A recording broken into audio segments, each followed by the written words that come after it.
back to Tales of Olympus. I'm Ariel, and today we welcome one of the wisest, bravest, and most respected gods in all of mythology. The goddess of wisdom and war, the protector of heroes, the sharpest mind on Mount Olympus. Please welcome Athena! Her story is powerful, surprising, and filled with choices that changed the world. So sit back, open your ears, and let's begin. But before we begin, do you guys remember what last time I said? Well, what did that came from? I don't even know what I'm saying anymore. Anyways, let's just begin.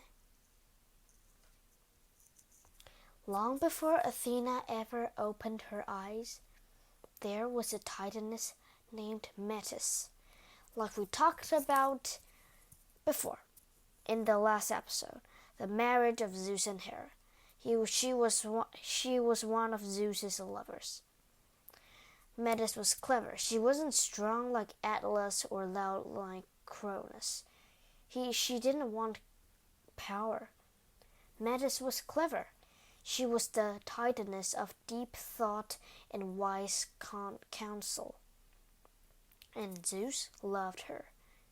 They walked across the rivers and stars together, thinking about how the world could grow better, how justice, kindness, and cleverness might shape Olympus. But then came a prophecy, a chilling warning from the fates.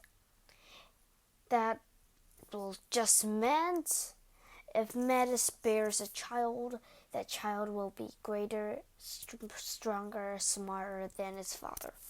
And Zeus was shaken. What if that child overthrew him, just like he overthrew Cronus? So, Zeus did a natural thing his father did to him. He opened his mouth and swallowed Metis whole. At first, it was quiet inside him, but Metis was not gone. She lived in his mind. She whispered wisdom into his thoughts. She began to grow their child right inside Zeus. And Zeus began to grow wiser after swallowing the titaness of wisdom, and he thought that the danger had passed. Just passed.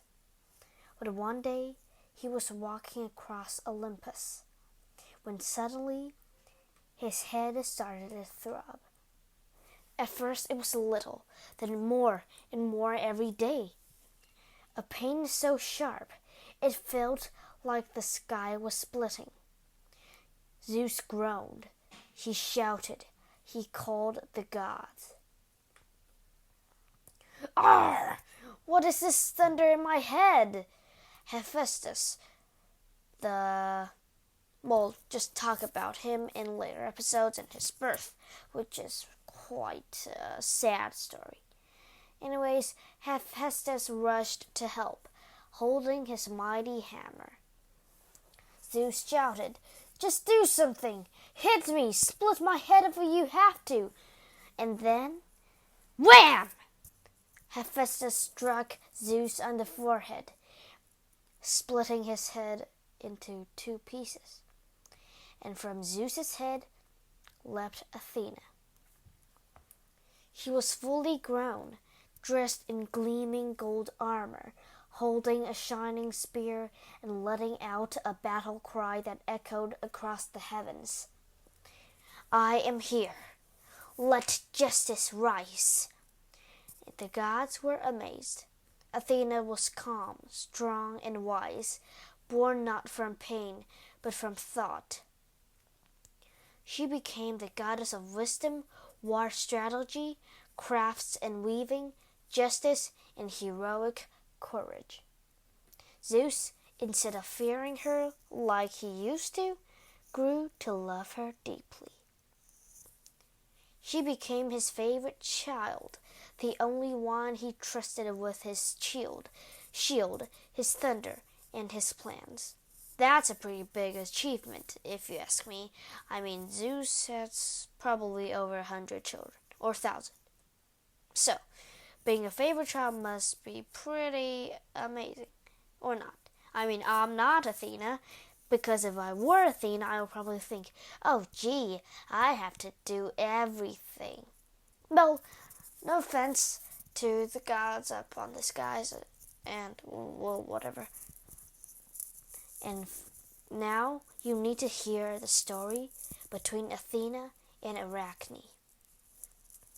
Far below Olympus, in a peaceful village, lived a girl named Arachne. She was a weaver, and not just good, she was amazing. Her tapestries were so detailed, people said she must have been taught by Athena herself, and came to watch her weave every day. But Arachne said one thing. Athena, I learned nothing from her. I am better than her. And that was a mistake. An alchemist insulting the gods is never a good thing. And Athena came to earth, first disguised as an old woman. She warned, do not speak against the gods, child. Be humble. But Arachne tossed her head. So Athena revealed her true form, bright, powerful, and full of divine grace. I am Athena. Because you have dared to insult the gods, me, then you shall weave against me. Losers must not ever touch a spindle ever again. And Arachne agreed, even though she was scared a lot. I mean, how scary would it be? A goddess showing up in front of your house and challenging you to weave. And if you lose, you won't ever get to do the thing you loved most ever again.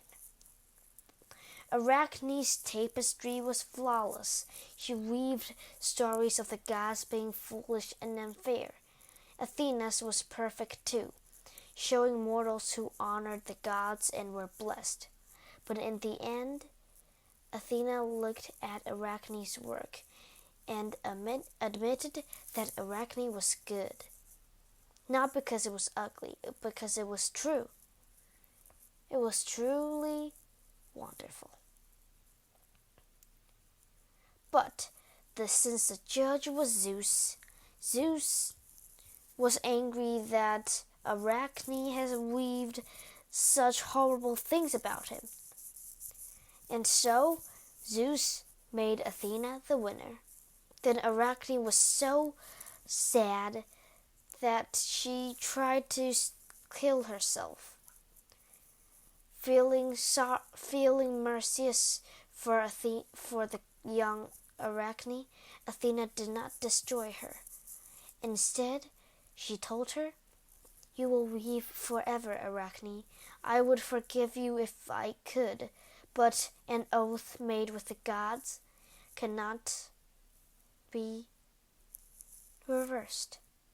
But from now on, you will weave, but it will be from silk and thread." And she transformed her into the first spider. To this day, spiders are known for spinning beautiful webs, and the name Arachne lives on, in which is just the origin of the word arachnid. And part 4. Athena did not just stay on Olympus. She came to Earth again and again to help heroes. She helped Perseus defeat Medusa, giving him a shining shield to see the monster's reflection. She helped Odysseus survive the Trojan War and return home, guiding him through storms, monsters, and clever tricks. She helped Heracles his 12 labors, but not by fighting, but by thinking. And Athena believed in courage with control, power with wisdom, and of course, strategy before swords. And so she became not just the goddess of war, but the goddess of peace, cities, and fairness. Athena, goddess of wisdom, battle, and justice, was not only powerful, she was respected, she was thoughtful, and she never rushed into war without thinking. In a world full of strength, she reminded the gods and mortals that cleverness is a kind of power too. Okay, so it's almost 11 minutes right here. And wait, I have an idea. Let's talk about Aries. So, we'll just take a quick break and we'll be back right before you know it. But first, I'd like to say a little bit of stuff to you guys. And if you're listening to now, I hope that you're happy listening to this podcast. You have any suggestions or what you want to hear? Comment down below in First Story. Or you can just comment on Apple Podcast. And I'm very sure that I will look at it and maybe even reply it to you. And also thanks to all the listeners in the USA, UK, Spain, and Kenya. Thank you guys so much. I did not think that I would get to other countries this fast. And please, if you are from another country, thank you for growing our Tales of Olympus family. And of course, to Taiwan, thank you. We have Taipei, Bangqiao, Kaohsiung, Yilan, and this is literally so much to think about, just even think about. And of course, we'll thank to the listeners in Kenya and Nairobi, and Spain in Barcelona, United Kingdom in London, United States of America in Oregon. Thank you guys literally so much. And if you want to hear your podcast's name in our future episodes, just follow and keep following us. Share it to other friends and family of yours. And now, we're back. Wait, no, just let me take a little break.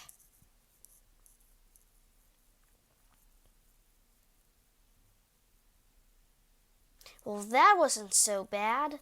Okay, so we're back. We now meet one of the feared gods in the sky. He is wild. He is angry. He is a storm of blood and fire. But he is also a son of Zeus and Hera, a god of war. His name is Ares. After Zeus and Hera were married, they ruled Olympus side by side. From their union came a child, tall, strong, loud, and full of fury.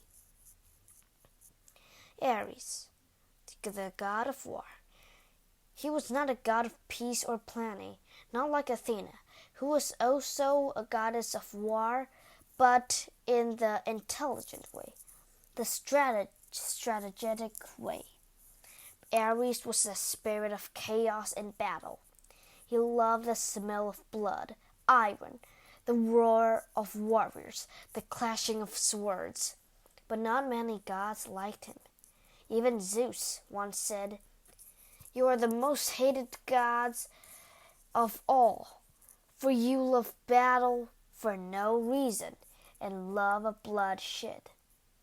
Still, Ares had his place. He protected the strong. He stood beside soldiers. And when war broke out, Ares came flying through the sky, armored with fire in his eyes. Ares was wild, but even he had a soft side. That soft side was Aphrodite. We'll talk about how Aphrodite came to rise from sea foam in later episodes. But for now, we'll just talk about her, smallly, about Ares and Aphrodite. She was the goddess of love.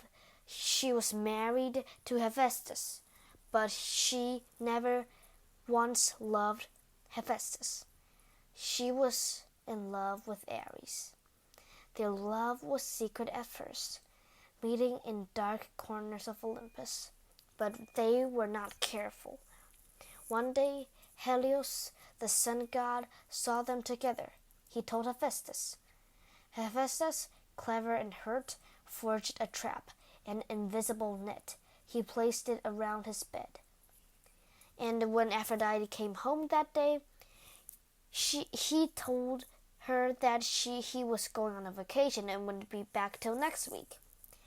And as he left, Ares charged in. The net closed, holding them tightly, and Hephaestus called the gods to come and see. The gods laughed, but Poseidon whispered, "Let them go. Love is not always fair, but it is always strong." And he even promised Hephaestus to punish Ares. And Hephaestus knew to trust Poseidon at punishments. So Ares and Aphrodite were released. Their love continued, and they had children among them: Phobos, Deimos, Harmonia. Ares loved his children, especially Phobos, the fear, and Deimos, terror. They often rode beside him into battle, screaming across the sky, spreading fear into the heart of mortals. Ares did not fight with one side or another.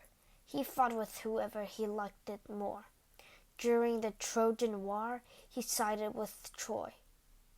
He charged onto the field, swinging his spear, sending soldiers flying. But then came Athena. She stood with the Greeks, and Athena always hated Ares. Athena found a brave mortal named Diomedes, Diomedes. I don't exactly know how to pronounce that, just hoping it's right. She whispered, "Strike true, and I will guide your arm." Diomedes lifted his spear. Athena guided it straight into Ares. Lifted his spear. Spear. S-P-E-A-R. Do not mistake that for S-V-S-P-H-E-R-E. Thank you. Anyways, Ares howled. He flew back to Olympus, wounded, bleeding golden ichor, or whatever. He screamed to Zeus, "Father, look what they've done!" But Zeus only growled, "You bring this on yourself. You are chaos. What did you expect?" Once, Ares fell in love with a woman named Alcippe. But another god, Hallerhotheus, the son of Poseidon, tried to assault her. And Ares flew into rage and killed Hallerhotheus. So Poseidon demanded justice. So Ares became the first god ever put on trial on a rock near Athens, which later became the Areopagus, the hill of Ares. The gods gathered. Zeus listened. Athena sat silently. Ares stood tall and said, "I do not regret it. I defended someone I loved." The gods agreed, though there was many arguments in the way. He was not guilty, and the place where the trial happened became sacred, a place where truth was judged.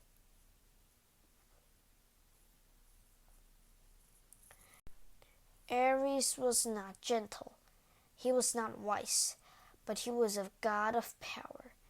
He reminds us that war is not always glorious. It is also loud, painful, and wild. But sometimes it is necessary to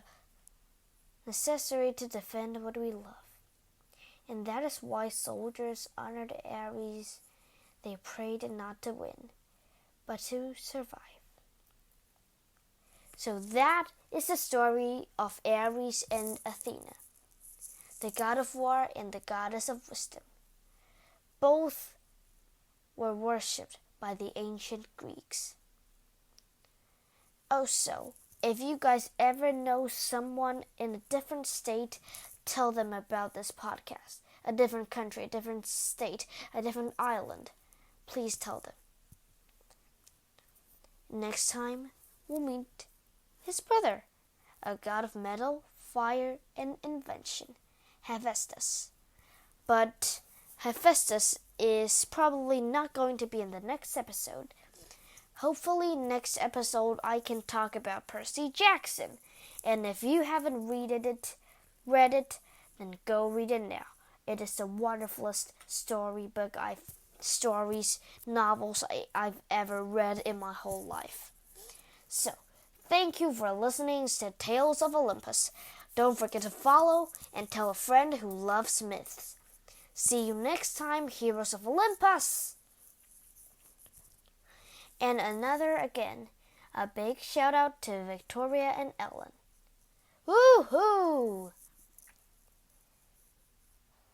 And we have some few riddles for you guys to guess.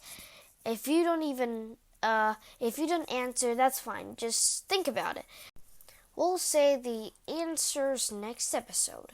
Okay, the first two should be easy if you listened to our episodes. Okay, riddle 1. I was born without a mother's pain, left from thought, full armor, and no chain. Wise with war, yet calm and bright, I choose justice over might. Who am I? Riddle number 2. I ride with terror, rage, and fear. When I arrive, warriors disappear. My name is War. My sons scream loud, yet my father never seemed proud. Who am I? Okay, last riddle. I fly with wings, but not a bird. I steal and guide without a word. I trick the gods and help the dead, with a golden staff and a winged head. Who am I? Okay, then that's it for today. And I'm really, really sorry if this has a very bad audio. I'm trying to buy a microphone, and hopefully I'll get to it in next week. Please forgive me and keep listening. Thank you. My name is Ariel, and I'm 10 years old, and I will see you next episode.